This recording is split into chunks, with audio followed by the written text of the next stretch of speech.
പ്രിയ കൂട്ടുകാരെ, മിനുക്ക് പണിയിലേക്ക് വീണ്ടും സ്വാഗതം. ഞാൻ സിസിലിയാമ്മ പെരുമ്പനാനി.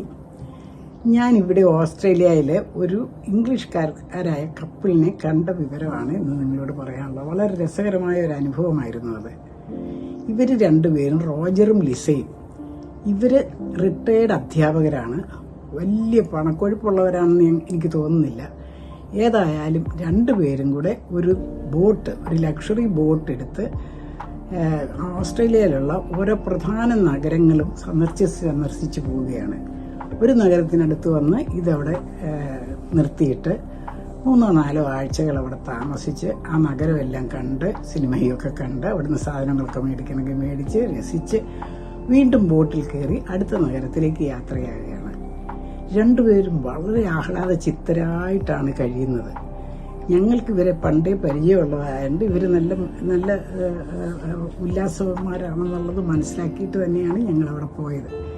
അവിടെ പോകുമ്പോൾ കുറച്ച് ഭക്ഷണ സാധനങ്ങളൊക്കെ ഞങ്ങൾ കരുതിയിരുന്നു. അവർ പറഞ്ഞു അവരവിടെ സൂപ്പും ചില കാര്യങ്ങളൊക്കെ ഞങ്ങൾക്ക് വേണ്ടി ഒരുക്കുന്നുണ്ട്. അത് നമുക്ക് എല്ലാവർക്കും കൂടി ഇരുന്ന് കഴിക്കാം. ശരി, ലഞ്ച് അവിടെ തന്നെ കഴിക്കാമെന്ന് വിചാരിച്ചുകൊണ്ട് ഞങ്ങൾ പോയതാണ്. അവിടെ ചെന്ന് ഈ വീടെല്ലാം കണ്ടു കഴിഞ്ഞപ്പോഴേക്കും എനിക്ക് കണ്ണ് തള്ളിപ്പോയി.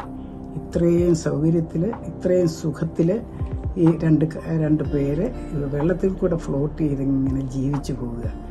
അവരുടെ പണമെല്ലാം സമ്പാദിച്ച് അടുത്ത തലമുറയ്ക്ക് വേണ്ടി അവർ വെക്കുന്നില്ല എന്നുള്ളത് തീർച്ചയാണ്. പിന്നെ ഒരു കാര്യമുണ്ട് കേട്ടോ, ഈ ഓസ്ട്രേലിയയിൽ നമുക്ക് പ്രായമായി കഴിയുമ്പം ഗവൺമെൻറ് നമുക്ക് വേണ്ടിടത്തോളം പരിരക്ഷ നൽകുന്നുണ്ട്. അതുകൊണ്ട് അതിനെപ്പറ്റി ഓർത്ത് മനസ്സ് വിഷമിക്കാനൊന്നുമില്ല. പിന്നെ ഉള്ള രൂപയെല്ലാം കൂടെ സ്വരുക്കൂട്ടി അടുത്ത തലമുറയ്ക്ക് വേണ്ടി വെക്കുക എന്ന് പറയുന്ന ഒരു പരിപാടി ഇവിടെ ഇല്ല.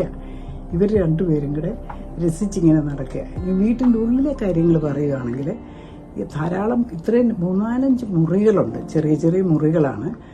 വായിക്കാൻ ഇഷ്ടം പോലെ പുസ്തകങ്ങൾ അവർ കരുതിയിട്ടുണ്ട്. ഒരു വലിയ TV ഉണ്ട്. അടുക്കളയിലാണെങ്കിൽ ഗ്യാസ് സ്റ്റൗവും പിന്നെ ഫ്രിഡ്ജും മൈക്രോവേവും എല്ലാ സൗകര്യങ്ങളും ഉണ്ട്.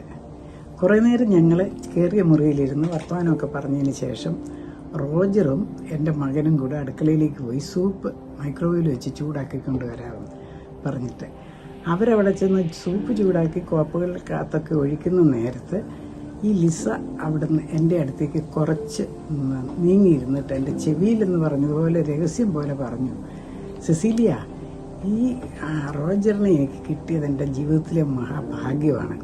അദ്ദേഹമാണ് എല്ലാ കാര്യങ്ങളും എന്നെ അന്വേഷിക്കുന്നത്. എനിക്ക് വേണ്ടത്ര സുഖമില്ല. പുറത്തിറങ്ങി എനിക്ക് വീൽ ചെയറിൽ പോകാൻ പറ്റുള്ളൂ. എന്നെ വീൽ ചെയറിൽ ഉന്തിക്കൊണ്ട് നടക്കുന്നത് എൻ്റെ റോജറാണ്. ഒരു ആവലാതി ഇതുവരെ റോജർ എന്നോട് പറഞ്ഞിട്ടില്ല. ഇത് കൂടുതൽ ഭാഗ്യം എന്ത് വേണം? അപ്പോൾ എനിക്കും തോന്നി, അയ്യോ, ഇതൊരു മഹാഭാഗ്യം തന്നെയാണല്ലോ എന്ന്. ഏതായാലും അവരെ കണ്ട് കുറേ സമയം ഞങ്ങളവിടെ ചിലവഴിച്ചിട്ട് ഞങ്ങൾ പുറത്തേക്ക് യാത്രയായി. ഇനി ഈ ബോട്ടിലെ ചില വിശേഷങ്ങൾ നമുക്ക് അടുത്ത വീഡിയോയിൽ പറയാം. വളരെ രസകരമായ കാര്യങ്ങളാണ്, നമുക്ക് എല്ലാവർക്കും കൂടെ പങ്കുവയ്ക്കാം. എല്ലാവർക്കും നന്ദി, നമസ്കാരം.